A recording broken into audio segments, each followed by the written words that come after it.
So the one question I wanted to ask before we properly started, because Monica, we've obviously spoken, and I've had a chance to get your surname correct, but Dominic, I wouldn't even know where to start with yours. So could you please help me with your surname? It's Grzegorzewski. That is super cool. Because I was thinking, okay, so GRZ makes the what sound is that? It's like G. Yeah. Super cool. Okay, because I like Monica Shorvika managed. Okay, not too bad. That's maybe like a 70%, but it's good. I was practicing. Yeah. I was practicing yours, Dominic, and I was so worried because I was like, I'm normally so good at this.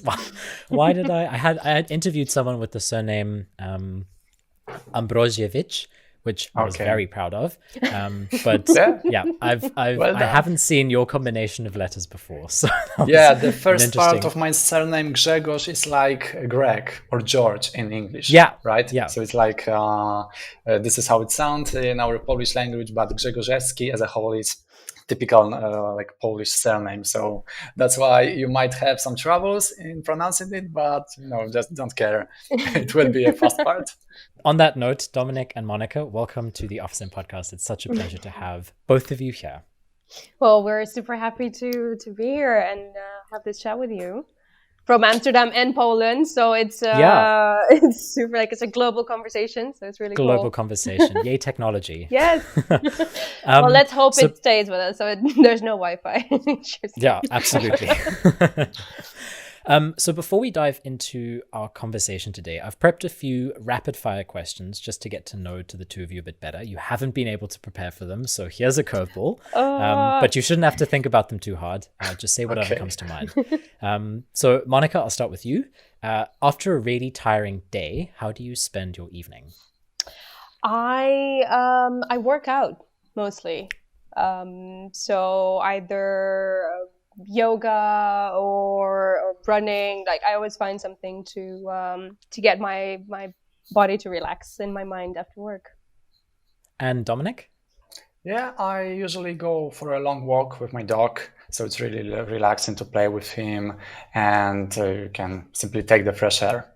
So I think that's a good option to stress out. And then when it comes to tea or coffee, Monica, which do you prefer to drink? Coffee, and sometimes a bit too much of it. I was going to say, you didn't even have to think about that one. That was just... I had one before our chat as well, so I'm cool. Ready. And Dom? I prefer coffee, white one, sometimes with sugar, and I take it twice a day. Very cool. And then for the both of you as well, what's a really good sort of work or... I guess like self-development related book that you've read recently? I don't know, Monica, if you want to start or listen to. I know people do audiobooks as well. Ooh, that is a good one. I think, well, this is a book that I've recently read and liked, was Utopia for Realists. It's written by a Dutch philosopher, and I think it's different than what I do, right, for my work, and that also something that helps me relax, to kind of like, you know, look at other disciplines and read about them. He writes about the economy and the state that we're in and where it could be, but also, like, the whole idea of utopias and how, we shouldn't hold back because something seems sometimes very out of reach, right? Like, if we look at the developments in our society lately, like maybe 100 years ago, talking to you on our laptop was quite the idea, right? And now it's reality. So, I think that's nice. That's my recent read. And Dom, what about you? And actually, I also have an example that is like less work related. And this is a book that I've almost finished, The Glasses of Happiness. And it was written by a Spanish psychologist. His name is, if I remember well, Rafael Santandreu. And generally, it's about providing self-care in this crazy world. So it really opens your eyes to his attitude and to what best practices he suggests to people to just, feel every time unwind. And then last question, Monica, what is something that's cost you less than €50, but has been the best investment most recently? I have gotten some plants lately that have definitely cost less and have been a great investment to brighten up my day in my room. So yeah, I think that would be Nice. And mine. Dom? In that point, I guess it was my electric toothbrush. Yeah, first thing that Brilliant. comes to my mind. But yes, I mean, from plants and electric toothbrushes, thank you so much for the intro. It was really interesting to get to know you a bit better. And just as a little bit of context, so you both work for Recruitee, but I was wondering, Monica, if you could give me a little bit of insight just into what problem Recruitee solves. So Recruitee is an applicant tracking system.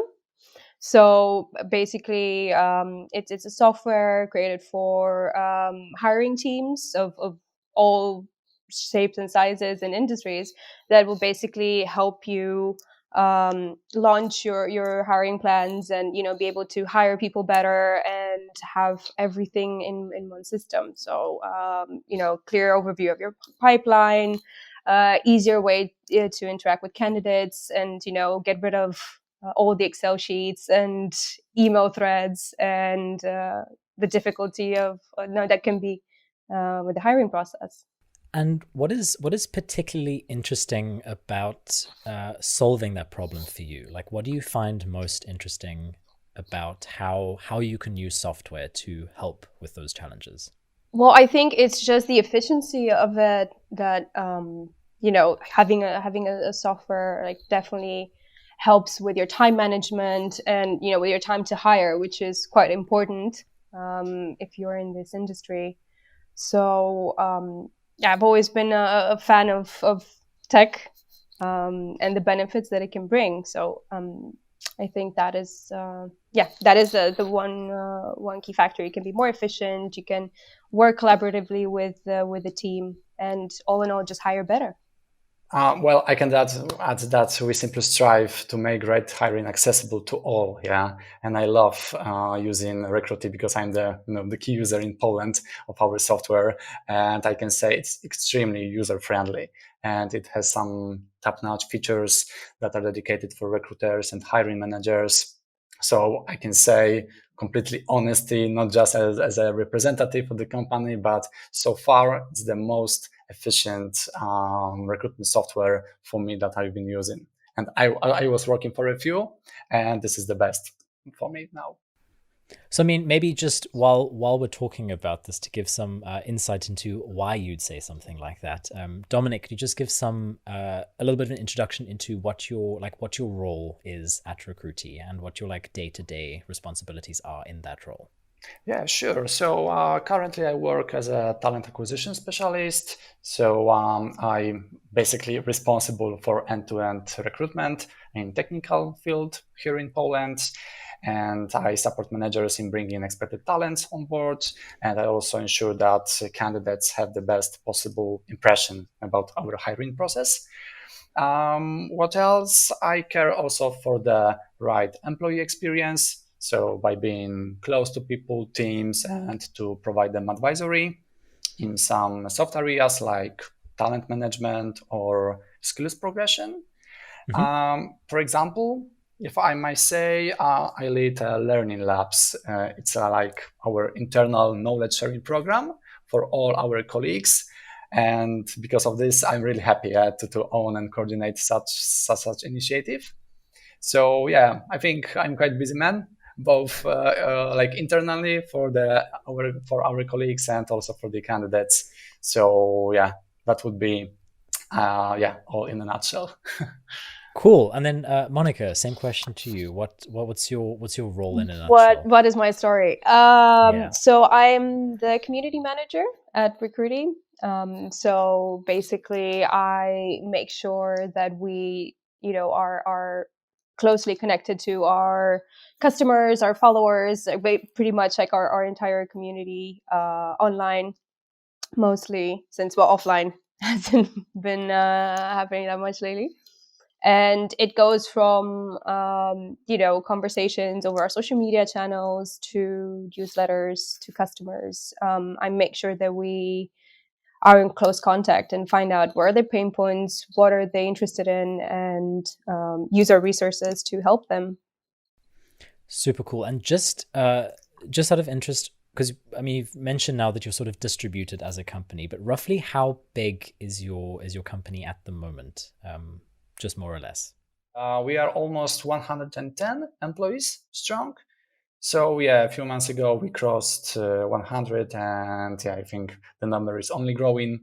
So yeah, we are really proud to evolve when it comes to this number, and yeah, I think it will be only better. So yeah. And as a product company, roughly how big is your engineering or your development team at the moment? Yes, the thing is, our technical teams oriented for product development are located in Poland, while some commercial/business departments are located in Amsterdam. We also opened our operations in the US, so we hired recently the first salesman. So so for now it would be even 3 countries. Amazing. Cool. So our conversation today, and I'm itching to get to it, is around your state of remote hiring report, which you released just a few months back. And the intro I had written to this is, all companies had to think about their hiring processes when they went remote. Everyone sort of experienced it. And we'll touch into some of the ins and outs of, some companies freezing hiring, some companies continuing. But I think the one thing that has made it really hard to know what to do to get remote hiring right is that often at the beginning you feel very alone, and that your struggles are your struggles alone. What I really enjoy about the report is your team took an opportunity to change that and consolidate what industry leaders in hiring are feeling and doing about their remote hiring, so that there was actually some substance and some conversation starters, to enter into this what is remote hiring question. And that's what I wanted to dive in today and look at some of those insights and also unpack what you found to be true and what that means. So not just the insights alone, but how people should be thinking about this, or how anyone in hiring should be thinking about this. And I think the report alone is, you surveyed hundreds of people across various roles in various industries, especially in hiring teams. So your active recruiters, your executives, your managers, your HR professionals, and this is also in a range of countries. I think 60% of respondents were based in the EU, but you had almost representation, or if not representation, from every continent as well. But Monica, could you just give a little bit of insight into why you decided to do this report in the first place? A little bit of context into that. Yeah. So I think exactly as you mentioned as well, right? Like we were quickly pulled into this fully remote world very unexpectedly. So what we wanted to do when we decided to make this report is basically have a bigger picture as to like what is exactly happening, right? Because you read so much on different channels, you hear it on the news, on your TV, you hear it from your family and friends, you experience it. But then, we wanted to have a bit of a baseline and understanding, like, okay, what is happening? What are some facts that we can see kind of, go across multiple industries? And like you said, in a global perspective as well, like, is it something that we see that is in common that everybody can work on? So we decided to do something about it, because we put our resources together in creating this report to help our community and other communities that might get a hold of the report, in having this snapshot into what is happening in 2020 in the hiring industry, and offering some guidance as to what could you improve on by taking these main trends. Yeah. So just on the point of your community, am I right in saying that you're like active recruiters, executive managers, HR professionals, is that sort of the main demographic of your community, or like what other roles fit into that? I think those would be like the main ones. Of course, within the hiring sphere, you have various roles, right? You have like the VP of hiring, you have the VP of talent. I think if you would pull out a list of roles and descriptions, you get like about 20 different ideas. But mainly, it is within the hiring and recruitment sphere. Cool. So, having conducted this state of remote hiring report, just as a broad view, because we'll dive into some of the specifics just now, but what are the main trends that you're seeing as a recruitment software provider in tech recruitment at the moment? Yeah, so first of all, we could see that switch to remote hiring, and I think this is like a company like worldwide change. Which impacted how the companies think about themselves, how they would like to interact with the job market, and that was really big. But for like our luck, we were really prepared to such change, and I guess it wasn't too much effort for us to basically make this transition into full remote. And what I can say, we can see that there's an increasing role of automation that may be like used to interact even better with your candidates. You can even be closer to them by the technology.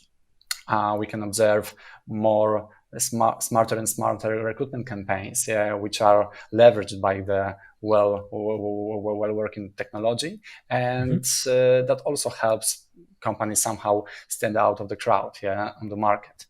So I could talk long about it, but that I think are the most my findings, since we like converted into this remote tech hiring. I think it's also like this shift to remote work is here to stay, right? So this trend might end up being a reality, not so much a trend anymore, especially since I think the myth of efficiency, when working remote has been busted, right? Like you've had a lot of managers and companies being afraid to let their employees work remote because they might not be able to be as efficient as in the office. And now when we were faced with a situation, it was actually proven that everything can still continue, so business as usual. So I think the remote work is here to stay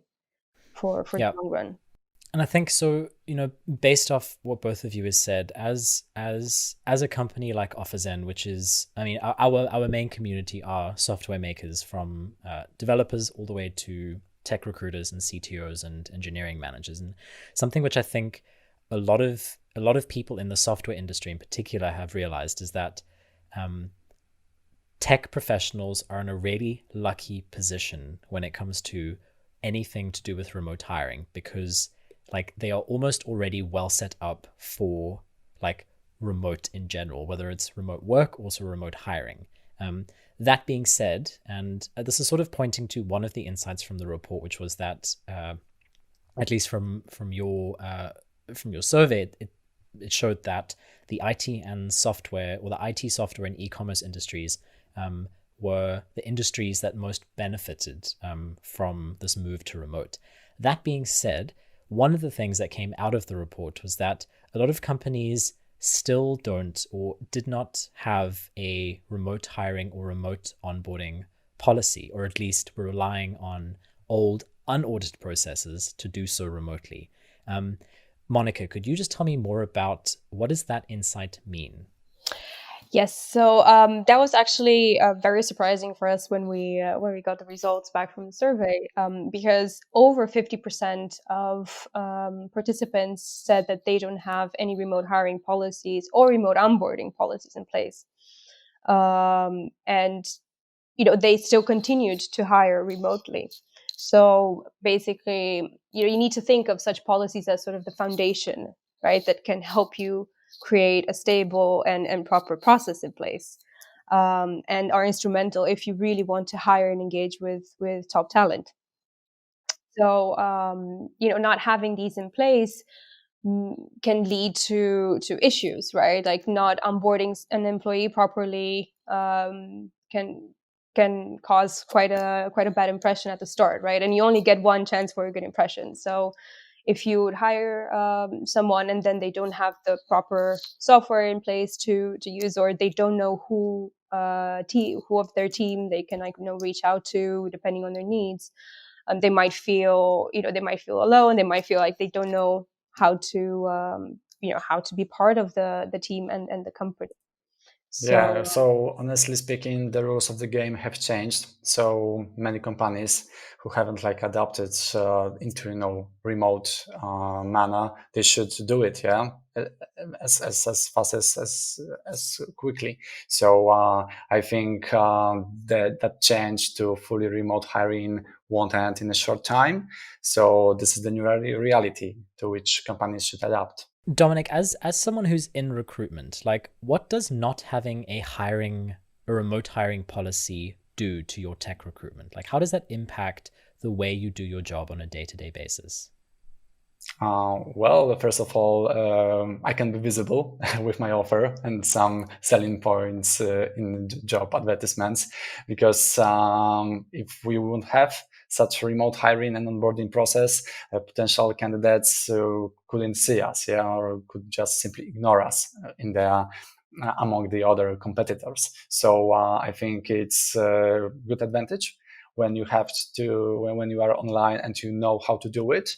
However, nowadays there are many companies who know how to behave in online manner. So it's more like not only to give the candidates difference because some of companies are offline and you are thankfully online.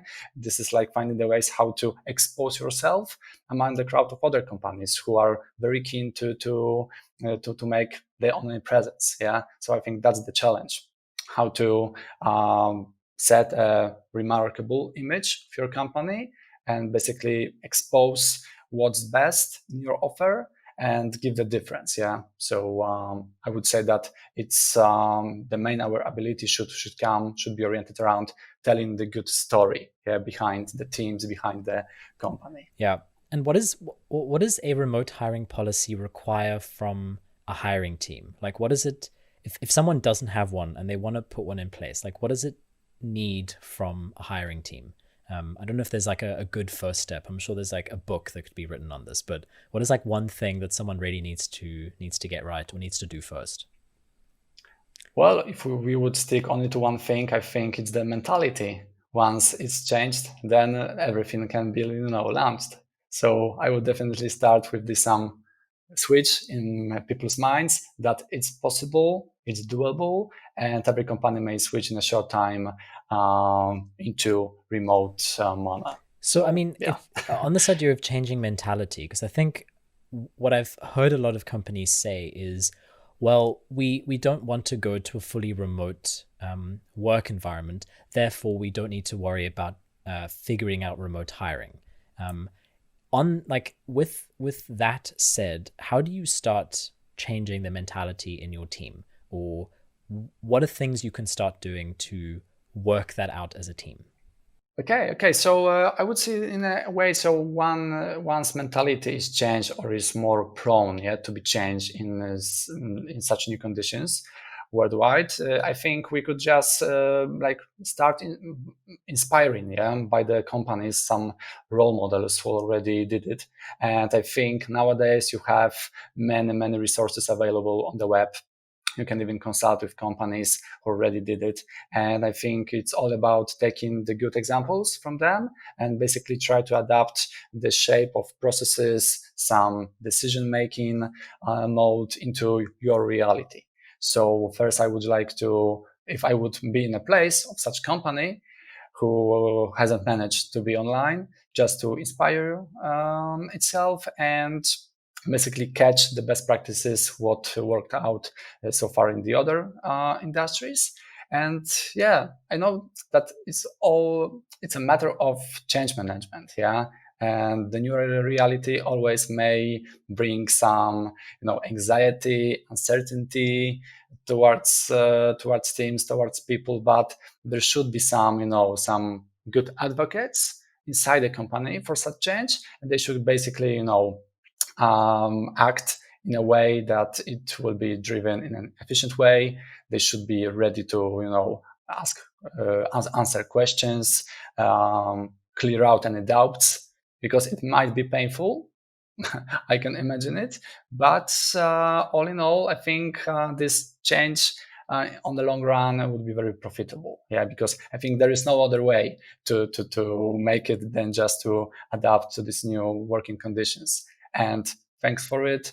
I think every effort that will be made will basically pay off.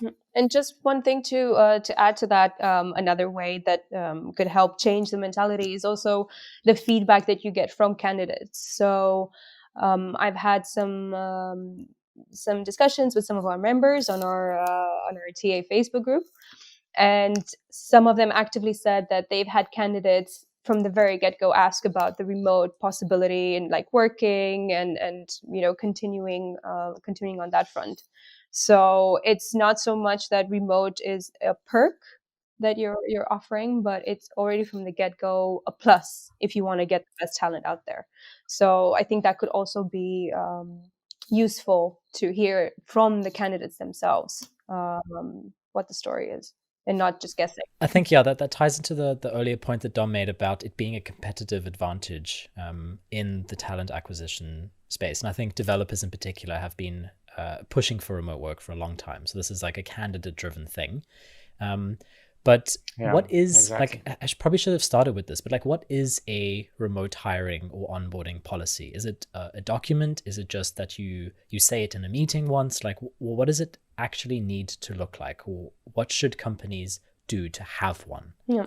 So it's just a documented process, basically, that it's also helpful because if you find a process that works, but then, it's in your head, you're like the main hiring manager, like the main recruiter, then other people will not know what will follow. So sometimes it can sound a bit like, it's a remote hiring policy, and it doesn't sound like, oh my God, like, okay, how do you write a policy? It sounds very official. But it actually basically just outlines your entire process, also who is involved at which stage, and it's basically a good foundation to how you are conducting your hiring, from the first email that you send to a candidate to the evaluating team that's going to be part of the hiring process, to the onboarding, and like Dom said, when are you sending the tools, or if anything that needs to be sent to a candidate for them to perform their job. Because you can imagine if those would be received 2 weeks after they started working, that could be like quite unfortunate. So just planning, it will help you plan ahead better. I think such company should start from internal discussion how people would like to set up such onboarding process. Yeah. And start simply to test it out with the real candidates, and gathering conclusions. And every time I think something might be done better. And basically, okay, once you can process some candidates in this new mode of onboarding, but then you can gather your learnings, maybe document them, sort of case studies, and basically try to set a more documented onboarding process. For example, based on our company, we always get in touch with every candidate who is about to join our company. And for example, one of our teammates from people team gets in touch and communicates beforehand to this candidate what will happen. So there is a plan. Then we can just send all the hardware, all the perks that are needed for this new person. So this is how we deliver all the hardware and stuff. And then we basically, since day one, we communicate quite intensively with that person to make sure that he or she feels really good, and he or she started adapting to a new environment. What else? We also add some, we have this Confluence tool among our company. So we add to every new joiner sort of onboarding checklist. And simply by ticking the points there, this person knows exactly what should come after which. And yeah, I think it's also a good and clear plan for this person, and thanks to which such employee is not, that doesn't feel isolated, and basically can touch the base even better, with the team, with the processes. And of course, you should be always open to answer the questions, because there is a lot of them in the beginning for every new joiner. So basically be accessible, be available for that person, and try to make it more convenient. So it's nothing special, I think. Just be close and oriented for the human, and the rest of it can be done by the tools. You can. So to summarize a little bit just from what the two of you have been saying, so I think there's 2 points that I want to highlight. The one, I think, is this idea of having a documented process from end to end. But I sort of liked as well what Dominic was alluding to, is that a good way to judge if you know whether you have this thing called a remote hiring or remote onboarding policy is like if each member in your team can't say the same process to a candidate all the way from who they talk to, at what stage, what tools they're going to use, what information they need.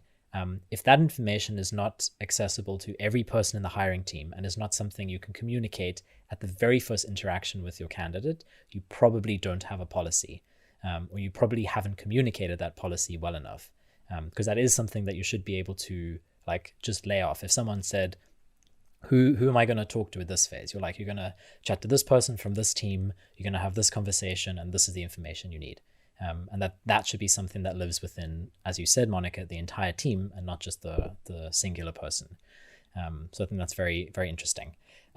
Monica, something which I wanted to jump into while we're sort of talking on interviews, and this is last time we spoke, it was particularly surprising for the both of us, actually, was this idea of that most companies seem to be spending less than 15 minutes or 15 minutes or less in a video interview getting to know candidates. What does that mean? Well, what does that mean? That That's that means that for sure. Indeed, that was very surprising to see. Right, what can you know of a person in 15 minutes over a quick conversation?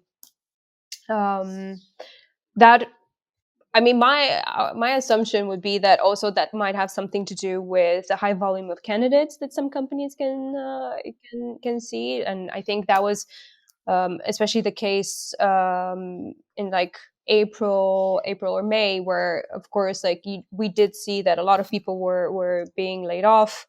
So companies that were still hiring, saw a massive rise in applications. So in that respect, you might think that, okay, they do want to give everybody an opportunity to present themselves, and they have to deal with hundreds of applicants. So they're trying to do their best and also be efficient at it.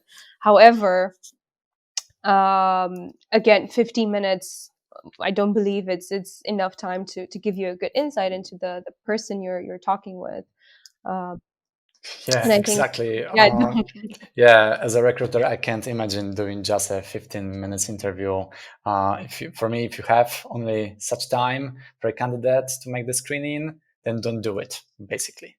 And find at least 30 minutes, like I do, with even assumption that it might get extended to 45 to even 1 hour, right? Because it happens quite often.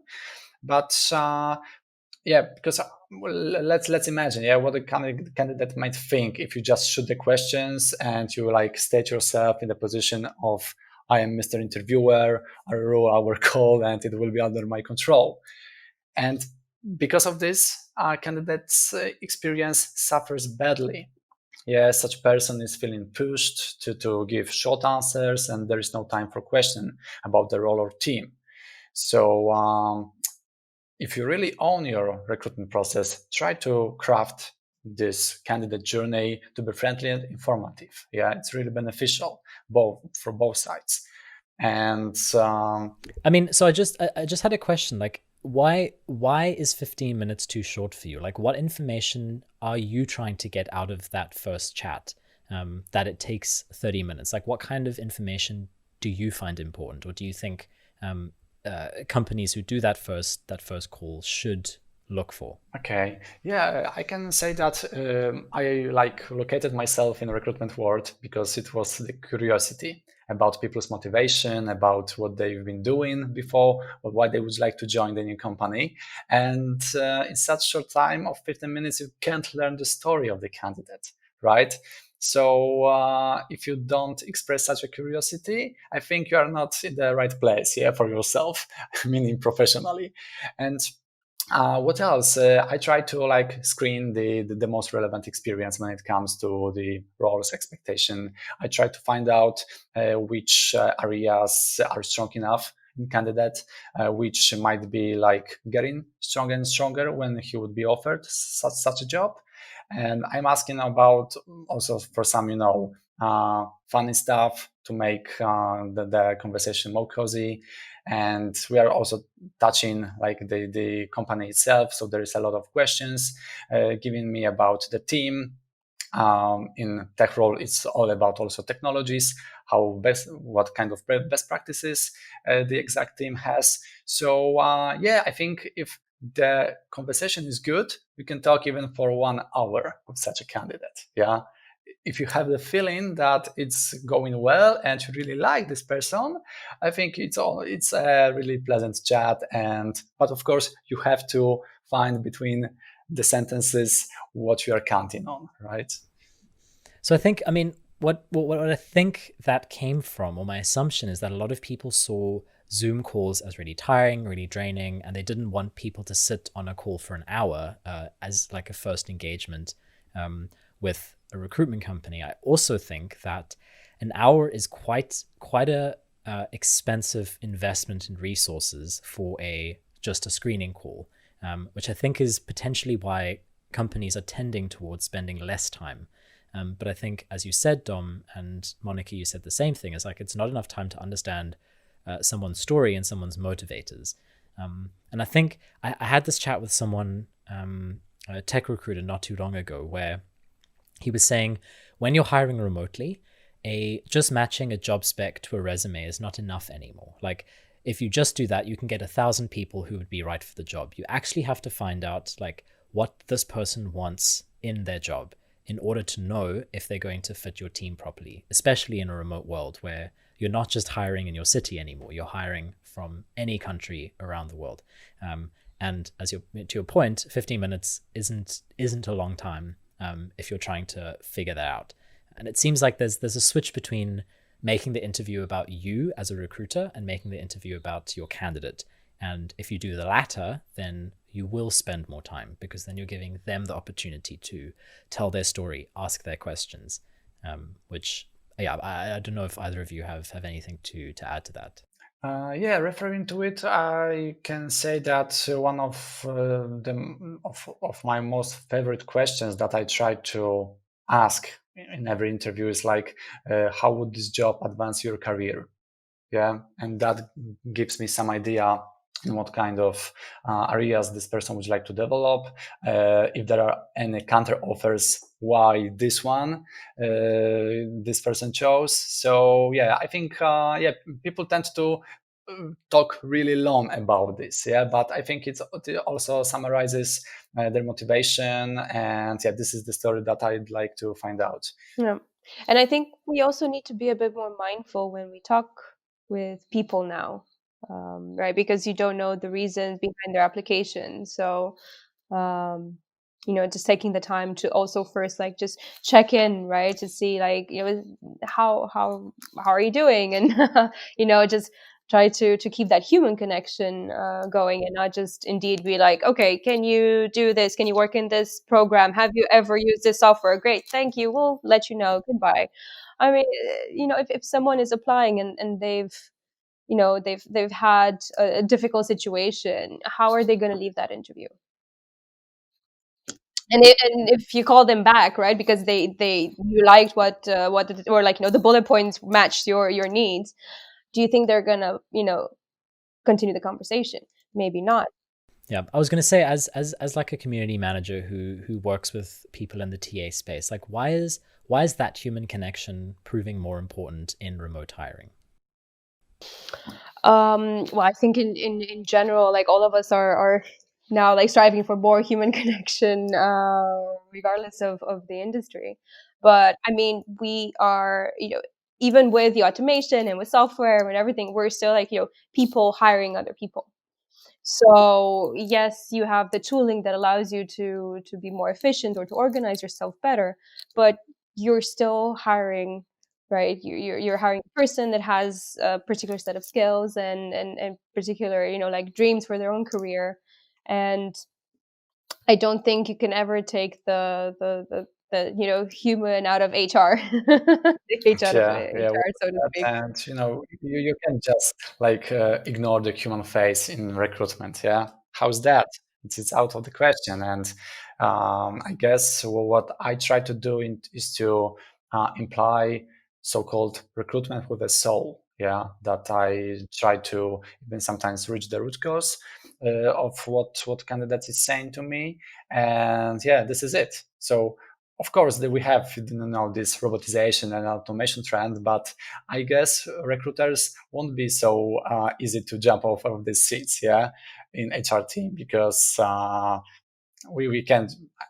To my mind, it's not like machines will take over our places and try to be as conscious, as aware as we try to be when it comes to interacting. So I think this is quite a cool time to jump into the insight around that companies are not, they don't seem to be leveraging the right people for tech recruitment.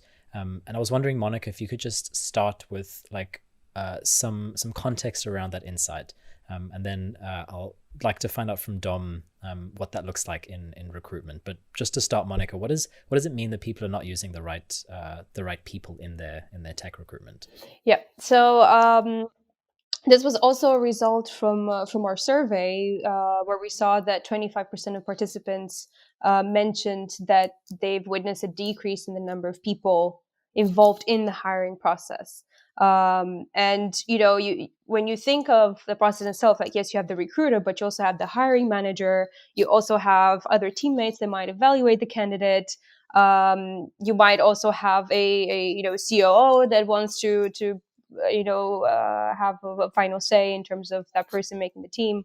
So hiring is a collaborative process. And the second, you have a smaller team to work with, maybe people unfortunately have been laid off, then that makes it more difficult for you to perform your job. And I think especially for tech roles, where the communication is already quite particular, and you need to have a lot of industry knowledge when you're hiring for such a role.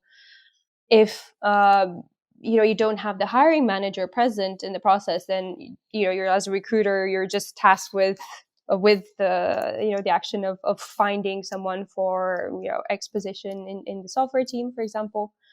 How are you able to navigate this space and make sure that you have an engaging conversation with the candidate while also meeting the needs of the company? That has clearly seen a decrease and has seen some issues now with the remote shift. And I think Dom can tell more about it. I was going to ask Dom, is there, do you have like an example from your own experience where you've seen this relationship between a recruiter, a hiring manager, and even a tech lead play out, and why that's so important? Yeah, probably I would find such an example.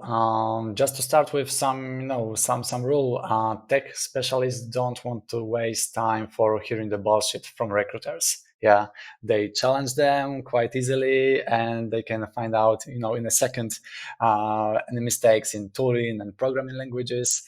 Well, one of the most popular mistake is when a recruiter mistakes Java with JavaScript language. Yeah, when talking about the job. So that's the most usual. That happened to recruiters, I guess, even worldwide. But actually, I've heard some other story about an interview when a programmer asked the recruiter if his company has a technical debt. And just to explain for those who don't know this term, it happens when development teams try to take the shortcuts in coding to simply ship the product faster to the market, and or they can imply some very development process decisions to make the business happy. But when the software grows, they struggle to ensure scalability of this application. So they need to secure the process with some additional effort and even refactor the code.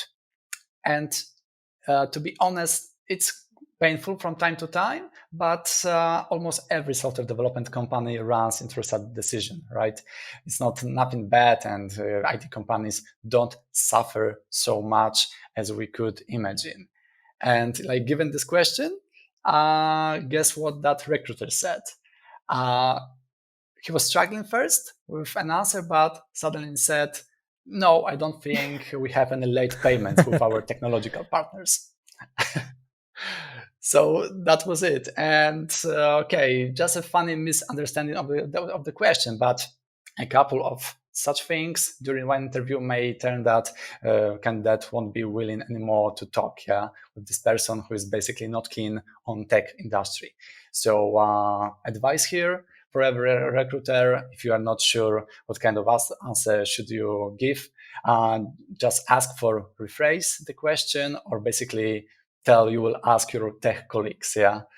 So this is the best thing, I think. But it seems like a key to that relationship between recruiters and, I guess, like a hiring manager or a tech lead is to not just work closely together during the hiring process, but to actually be curious about what the other person is doing. So to actually ask each other questions actively. And I'm not sure if you have specific workflows or systems in your own team, Dominic, where you try and encourage or stimulate those conversations, but maybe even I think you call them learning labs, where there's some kind of way for people to better understand those kinds of terms, so that when they are faced with that, whether it's with a candidate or if they're talking to their hiring managers, that they know where this person's coming from, but also can have a response ready and be well equipped, because as you said, it impacts how someone sees the process. Yeah, basically it's all about arranging a good intake meeting with hiring manager every time you start the new recruitment process, and basically deep dive into the role, expectations of hiring manager, what kind of profile he would expect, where should we look for such potentials, and bring as much as your commitment to the process. Basically communicate on a regular basis, make even another Slack channel to discuss any upcoming issues and so on. So I think it's all about staying in contact, especially when you are in a remote manner all the time for now. And be a partner to such manager. Also enclose some support from his mates side, because they can also participate in the interview. And it's really good for recruiter to participate in technical stage. Not only that you do your screening and then you just leave the candidate to the technical guys, but actually I've learned a lot while joining the technical stage, and thanks to it I could even have better understanding the challenges that this team has, what kind of best practices do they use. So it was really valuable for me. Thanks to it, I could sell even better the job and our company. Yeah, I think that's a great lesson. I think just also to be clear, those intake meetings, do you do them for every role? Do you have a new intake meeting for every position? Yes, basically it's like that. And from time to time we launch a new recruitment, which was done in the previous time, but still I want to catch with the hiring manager and ask whether there are some new factors that we should take into our consideration, or there are any some points that might be relevant. Maybe our job offer should be communicated in another way, maybe in other places. So these are details, but they can really matter in the further process. So just to close up this conversation, the one thing that I wanted to elaborate on a little bit, just to sort of wrap up and summarize what we've been talking about. And maybe Monica, you can kick us off here. But one of the points of advice in your report that you say companies and tech companies should be doing is to be more agile in their recruitment processes in this shift to having a remote hiring policy. What does it mean to be agile in recruitment? And maybe you can speak to some of the things that either you're helping companies do on your platform, but also what you are seeing companies who are getting it right are doing. So being more agile, it just means, also, reacting to the trends that you see around you, and actively find ways, not by yourself but also as a team, to work together and tackle them. So like we've also spoke during our, like, this conversation, we're like, okay, changing mindsets and adapting, and it might seem just don't neglect something because you think it's a trend, right? Like actively, like, invest time and look into it and find ways in which you can address it, even if it could be for a shorter period of time, like a couple of months, or it might also be here to stay. So I think just keeping your ear to the ground, hearing what is happening, constantly checking what are the latest trends, right? Like every year you have, at the end of the year, at the start of the year, like, oh, what were the biggest hiring trends this year? What is happening for the next one? And then constructing your team and your process in such a way that that will be a key part of it, right? So when you kick off hiring 2021, look back at 2020, see what happened, what have you learned, what went well, what didn't, and then based on that you can move forward to 2021. Like, it's more of a stop, and if you want to look forward and evolve, you always need to first, like, take a step, look what happened before, and then you can adapt.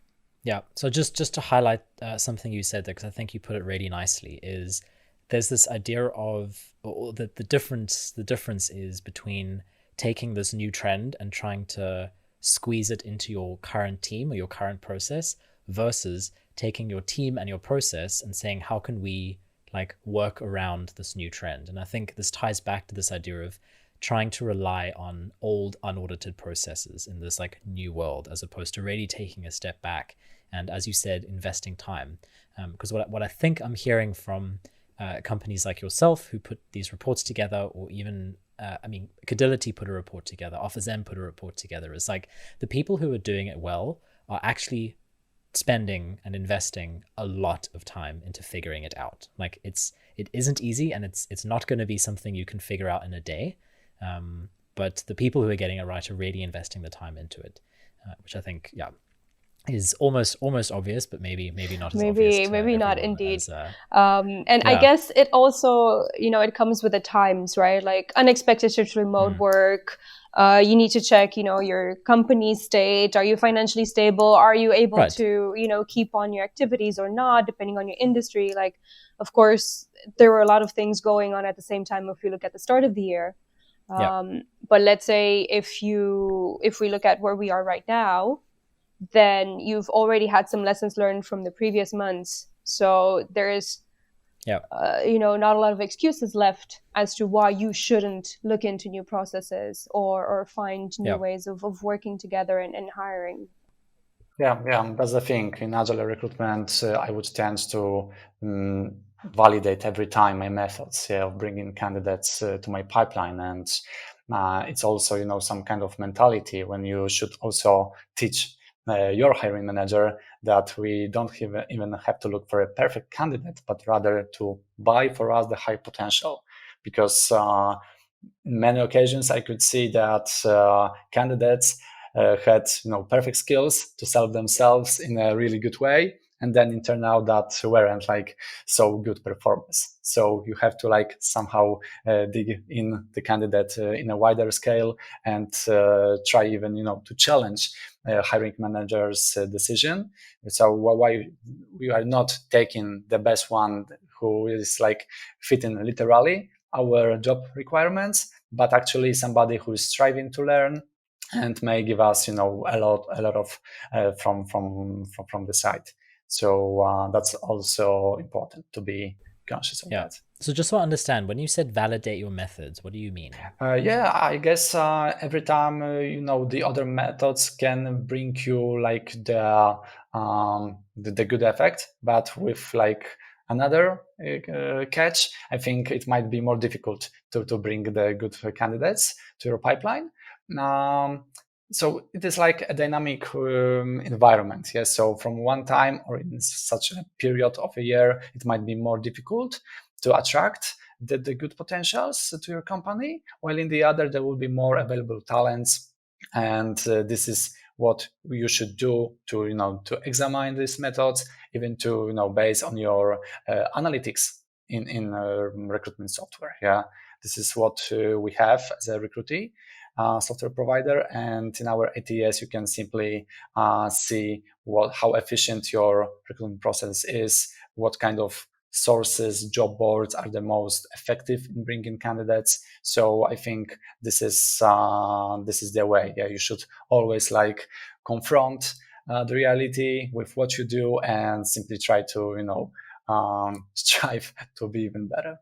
Yeah, and I think that's a beautiful way of wrapping it up, because I think this idea of, and Monica, you said it just now as well, even if it's only for the next 3 months, like putting the time and effort into treating your hiring process like this and actually critically looking at it, it's going to help you be better equipped for whenever something unexpected happens. Like maybe, in 6 months down the line, we have to completely all move to one other software because something else breaks in the world or in the system. But being able to have a process like this that is agile actually sets you up better for any unexpected event, whether it's a global pandemic or whatever else the world. Well, that's also pretty much the story behind our report. So of course, we used the pandemic and the 2020 as the case example, but what we tried when constructing the story and using this information is like